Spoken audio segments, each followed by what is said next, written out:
Miss Rose, bumati muna kayo. Hello mga anak ko, nandito na ako sa Wawawin. Tanawa ko ninyo. Diya sa Cagayan, akong mama sa Bohol. Ma, tanawa ko sa Wawawin. Anak ko diri ni Willie. Nakita na nako siya. Gwapo kaayo, mama. Kay ito ni mama, si Willie. Okay, ano ang trabaho dito, Aling Rose? Finisher. Ano yon? Sa tailoring shop, Okay. magawa ng damit, tapos ako ang mag-finisher, mag-finish. Finisher. Oo. Parang, Kung anong ilagay sa designer, tapos Tatapusin nyo? Oo, tatapusin ko. parang ipahi- kumbaga oo. sa, Para parang i-finish mo na yan. Oo. Ha? Finish mo na yan. Finisher. Okay, ganun nga. Ang ganda. So, finish. Matagal na ba kayo dito? Matagal na po kayo. 8 years na. 8 years. Kailan kayo huling umuwi? Nung last year, Last year lang naman. Oo. Ilan ang anak nyo? 4. 4. Pero masakit sa dibdib yung isa kong anak, Will, kasi pagbalik ko dito na stroke ako. Na-stroke kayo. Oo, na-stroke ako, pero awa ng Diyos na nandito ako, nakitaan na kanako. Naanakan kayo, no? Nakitaan na kanako. Nakikita na kita. Okay, okay. Ilan pong anak nyo? 4. Pero yung panganay ko, palaging nag-alala sa akin. Tapos sabi niya, Nanay, kumusta ka naman dyan?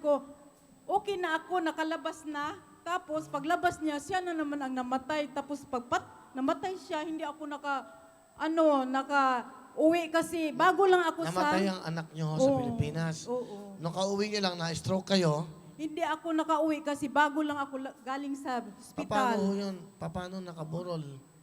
Hindi kayo umuwi. Hindi ako Bakit? nakauwi kasi hindi pa kaya. Nakaterapi pa ako doon sa hospital. Dahil sa karamdaman nyo. Oo. Tapos nakuma pa ako one week. Tapos sa awa ng Diyos, magaling Buti na yun. ako. Thank you, Lord. Thanks thank you. God. Thanks, Oh, God. thanks Okay. God. Mabuti naman, no? At Oo. naka-recover kayo. Oo. Okay naman kayo? Okay naman. Okay, Nay. Eto, babatiin ka ng mga mahal mo sa buhay. Nanay, syempre gusto kong sabihin sa'yo na mahal kita. At miss na kita. At syempre, nagpapasalamat dahil sa madaming sakripisyo mo para sa amin. Sa aming 4, hindi mo kami pinabayaan, Nay. Lahat ginawa mo para sa amin. Tsaka, Nay, palagi kang mag-iingat dyan, ha. Tsaka, ka masyadong mag-alala sa amin. Alalahanin mo yung sarili mo dyan. Ngayon pa naman, may karamdaman ka rin. Naiintindi. Huwag ka masyadong mag-alala. Sana makauwi ka na. Para naman, kasama ka na namin. Ang relasyon ko po kay Rosario Millanes ay siya po ang napakaganda kong ina at ako ang kanyang pangatlong anak. Mga 1 taon na rin hindi siya nakakauwi dito sa amin. Ang mamimiss ko sa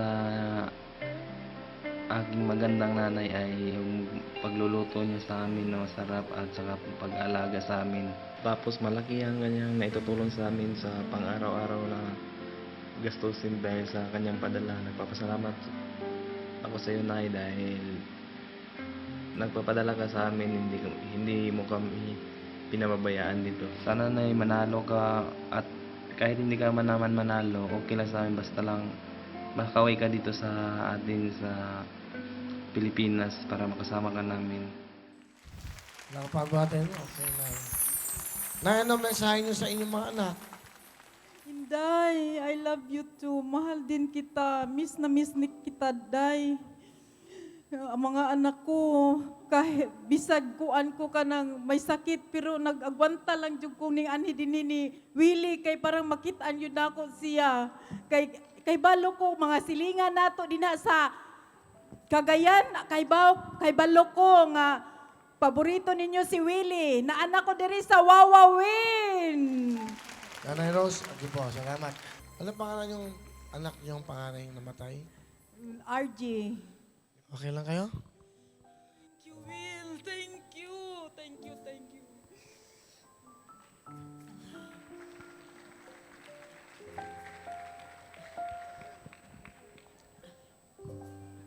Okay lang ba kayo?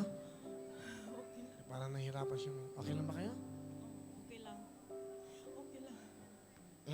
Ha?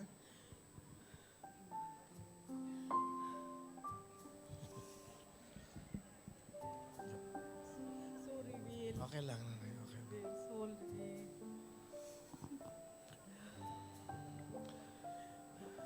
Alam ko nakaka-relate kayo sa buhay na katulad nila dahil isa rin ho kayo sa dumadaan sa ganitong buhay.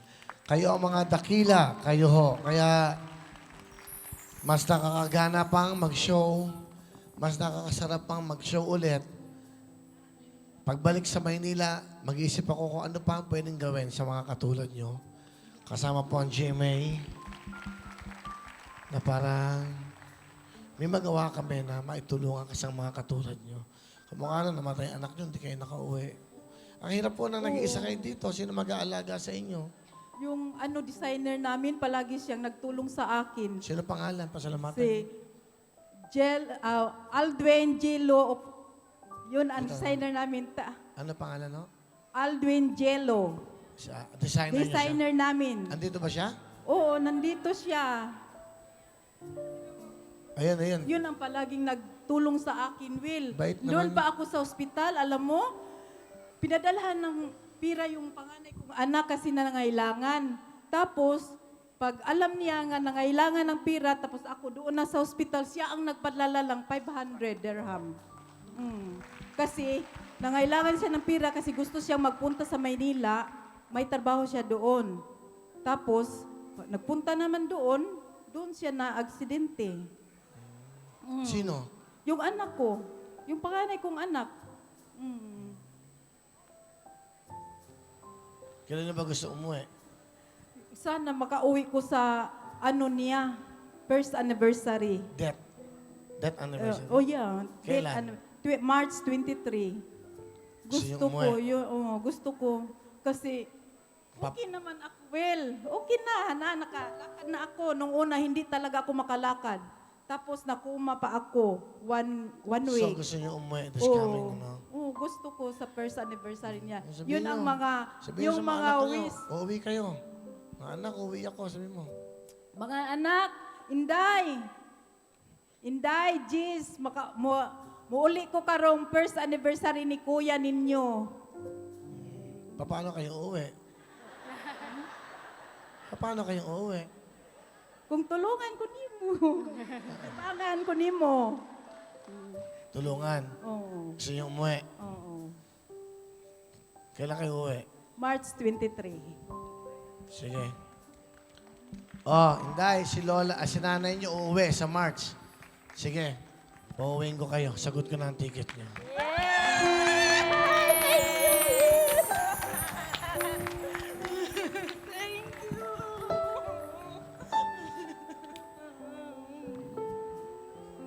Thank you. Hindi kasi siya nakauwi nung ang kanya pong anak ay namatay. Yung first anniversary naman siguro ay dapat lang na madalaw yung anak niyo sa sementeryo.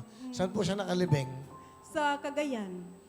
O yan, sa mga anak niyo. O, uwi na si nanay niyo, March. Inday, March 23. Sunduin niyo, ha?